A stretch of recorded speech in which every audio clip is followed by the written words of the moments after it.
এক নজরে দেখে নেব আজকে সারাদিনের শিরোনাম।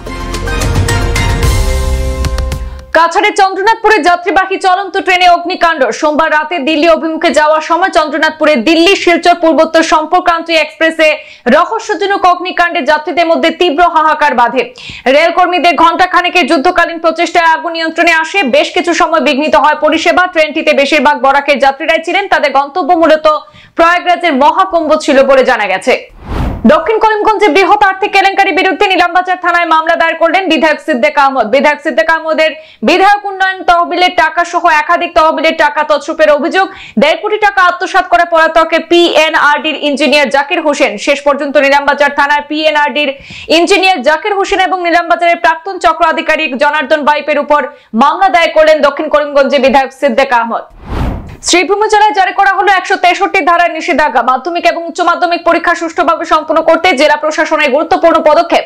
আগামী 13 ফেব্রুয়ারি থেকে 17 মার্চ পর্যন্ত পরীক্ষার দিনগুলিতে সকাল 6টা থেকে বিকেল 5টা পর্যন্ত জারি থাকবে বেশ কিছু নিষেধাজ্ঞা। পরীক্ষা কেন্দ্র এবং পার্শ্ববর্তী 100 মিটার ব্যাসার্ধ এলাকায় বিনা অনুমতিতে কোনো ব্যক্তির প্রবেশ এবং অপ্রয়োজনীয় ভিড় নিষিদ্ধ। এছাড়াও রয়েছে আরো একাধিক নিষেধাজ্ঞা। প্রয়াগরাজের মহাকুম্ভে গিয়ে নিখোঁজ শিলচরের এক যুবক। গত 8 ফেব্রুয়ারি বিকেল থেকে নিখোঁজ শিলচর মেহেরপুর কুয়ারপাড় এলাকার যুবক সুরজিৎ রায়। শিলচর রাঙ্গিরখাড়ি আউটপোস্টে নিখোঁজ সংক্রান্ত মামলা দায়ের করেছেন নিখোঁজের পরিবারের সদস্যরা। সুরামত্ত যুবক সংজ্ঞা হারিয়ে পড়ে রইল জাতীয় সড়কের ফুটপাতে। শেষ পর্যন্ত 12 গ্রাম পুলিশ সুরামত্ত যুবককে ফুটপাত থেকে উদ্ধার করে যানজট মুক্ত করতে সক্ষম হয়েছে।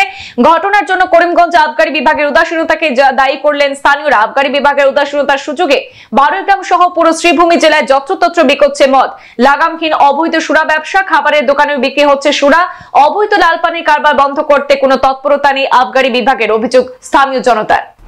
ধলাই প্রাথমিক স্বাস্থ্য কেন্দ্রে পরিষেবা লাটে উঠেছে। চিকিৎসকের অভাবে রোগীদের হাহাকার পরিস্থিতি। ধলাই প্রাথমিক স্বাস্থ্য কেন্দ্র এবং এর অধীনে থাকা পালংঘাট মহাত্মা গান্ধী মডেল হাসপাতাল সহ বিভিন্ন ক্ষুদ্র প্রাথমিক চিকিৎসা কেন্দ্রে চিকিৎসা পরিষেবা ভেঙে পড়েছে। ডাক্তার এবং প্রয়োজনীয় চিকিৎসা কর্মীর অভাবে জরুরি পরিষেবা ব্যাহত হচ্ছে। মৃত্যুঞ্জয় অ্যাম্বুলেন্স 108 পরিষেবাও ব্যাহত। কর্মীদের অভাবে বিভিন্ন পরীক্ষা, রক্ত, কফ, মলমূত্র পরীক্ষা, ল্যাব, আয়ুষ্মান কার্ড, জন্ম মৃত্যু সার্টিফিকেট ইত্যাদি কাজও থমকে রয়েছে।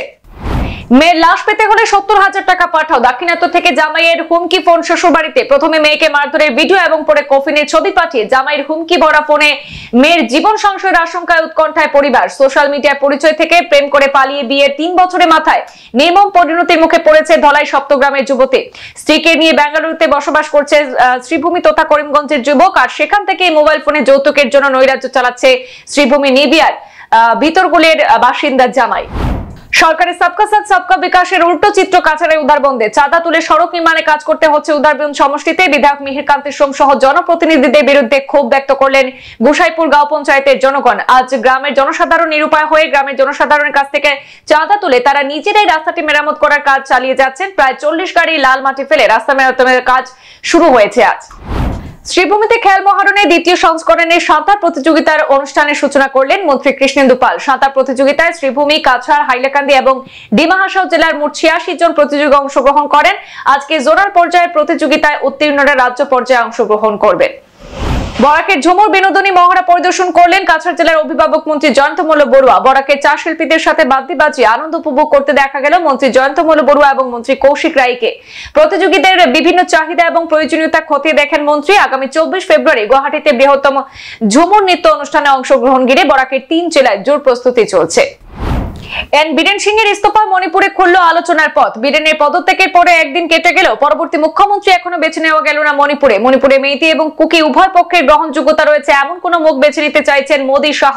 বীরেনের থাকা না থাকার সঙ্গে পৃথক প্রশাসনের দাবিতে অনড় থাকার সম্ভাবনা রয়েছে জানিয়ে দিল কুকিরা। বিদায়ী বিধানসভার স্পিকার টি সত্যব্রত, মন্ত্রী ওয়াই খেমচাঁদের নাম রয়েছে মুখ্যমন্ত্রীত্বের আলোচনায়।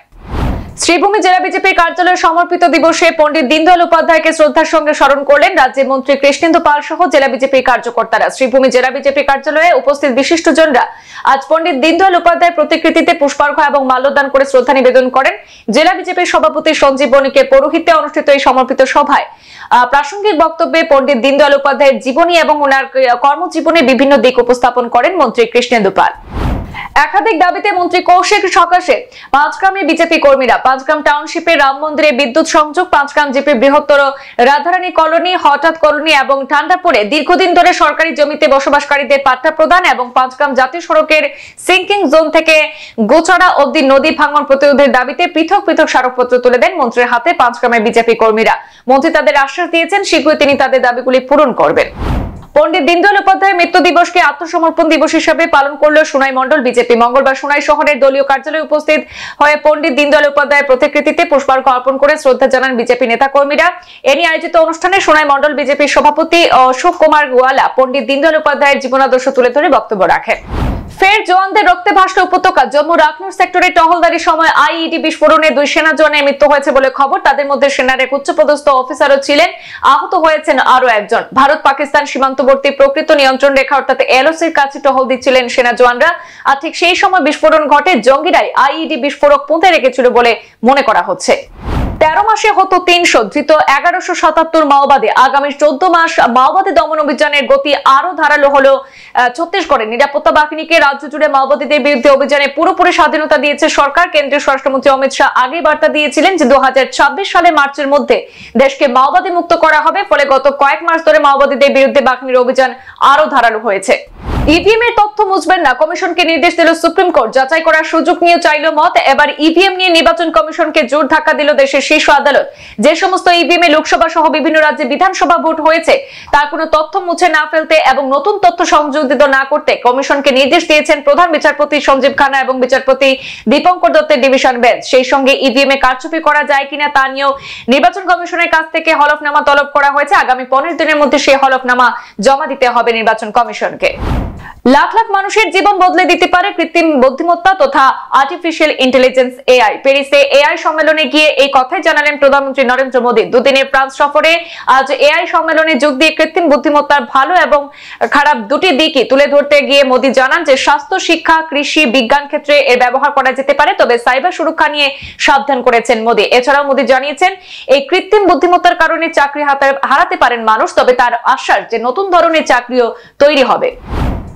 দলবদল কংগ্রেসের সংস্কৃতি, আম আদমি পার্টির নয়। মঙ্গলবার দিল্লিতে পাঞ্জাবের আপ বিধায়কদের সঙ্গে বৈঠকের পর এই দাবি করলেন পাঞ্জাবের মুখ্যমন্ত্রী ভগবন্ত সিং মান। সেই সঙ্গে তার বক্তব্য, পাঞ্জাবের আপ সরকারের কোনো সংকট নেই। আপ প্রধান অরবিন্দ কেজরিওয়াল সহ দলের শীর্ষ নেতারা দিল্লির কাপুরথালা হাউসে বৈঠকে হাজির ছিলেন। উপস্থিত ছিলেন পাঞ্জাবের 93 জন আপ বিধায়কের মধ্যে 91 জন বিধায়ক। দিল্লিতে এটিএম কেটে 30 লক্ষ টাকা লুট। উদ্ধার হলো হরিয়ানায়। এটিএম লুটের ঘটনায় অভিযোগ উঠল এক ইঞ্জিনিয়ার এবং এক স্নাতক পড়ুয়ার বিরুদ্ধে। 2 অভিযুক্ত নাজিম এবং সমীরকে গ্রেপ্তার করেছে পুলিশ। এলাকায় সিসিটিভি ফুটেজ খতিয়ে দেখে 2 অভিযুক্তকে চিহ্নিত করেছে পুলিশ। প্রাথমিক তদন্তের পর পুলিশ জানতে পারে এটিএম গাড়িতে করে তুলে নিয়ে যায় মেটওয়াটের একটি নির্জন জায়গায় গ্যাস সিলিন্ডার দিয়ে কাটা হয়। তারপর এটিএম থেকে 30 লক্ষ টাকা বার করে সেটি আবার হরিয়ানায় নিয়ে যাওয়া হয়েছিল বলে পুলিশ জেনেছে। উপরাষ্ট্রপতি হয়েও বাংলার প্রেমে মজেছেন পশ্চিমবঙ্গের প্রাক্তন রাজ্যপাল তথা বর্তমান রাজ্যসভার চেয়ারম্যান জগদীপ ধনখড়। পশ্চিমবাংলার বিধানসভায় ভাষণ দিতে চান দেশের উপরাষ্ট্রপতি তথা রাজ্যের প্রাক্তন রাজ্যপাল জগদীপ ধনখড়। উপরাষ্ট্রপতির তরফে এই ভাষণ দেওয়ার ইচ্ছা প্রকাশ করা হয়েছে বলে খবর। সূত্রের দাবি, দিল্লি থেকে চিঠি এসেছে বাংলার বিধানসভার অধ্যক্ষ বিমান বন্দ্যোপাধ্যায়ের কাছে। ধনখড়ের এই বার্তা পেয়ে ভাবনা চিন্তা করছে বিধানসভা, বিশেষ অধিবেশন ডাকা হতে পারে বলে খবর। বুধবার মাঘী পূর্ণিমা তিথি উপলক্ষে প্রয়াগরাজে ত্রিবেণী সঙ্গমে ভিড় সামাল দিতে মেলা প্রাঙ্গণে গাড়ি প্রবেশের উপর জারি হয়েছে কড়া নিষেধাজ্ঞা। ভোর 4টা থেকে মেলা প্রাঙ্গণে গাড়ি প্রবেশ নিষিদ্ধ থাকবে। বিকেল 5টা থেকে গোটা শহরে গাড়ি প্রবেশের উপর কড়াকড়ি আরোপ। বিভিন্ন রুট দিয়ে আসা গাড়িগুলির জন্য আলাদা আলাদা পার্কিং এর ব্যবস্থা করা হয়েছে। বুধবার যতক্ষণ না পর্যন্ত পুণ্যার্থীদের নির্বিঘ্নে মেলা প্রাঙ্গণ ছাড়ছেন ততক্ষণ পর্যন্ত যানবাহনের উপর নিষেধাজ্ঞা বহাল থাকবে, তবে জরুরি পরিষেবাগুলিকে এই নিষেধাজ্ঞার আওতার বাইরে রাখা হয়েছে। শিরোনামে এই পর্যন্ত। বিস্তারিত খবর পেতে অবশ্যই চোখ রাখুন পূর্বাঞ্চল প্রতিদিনে। ধন্যবাদ।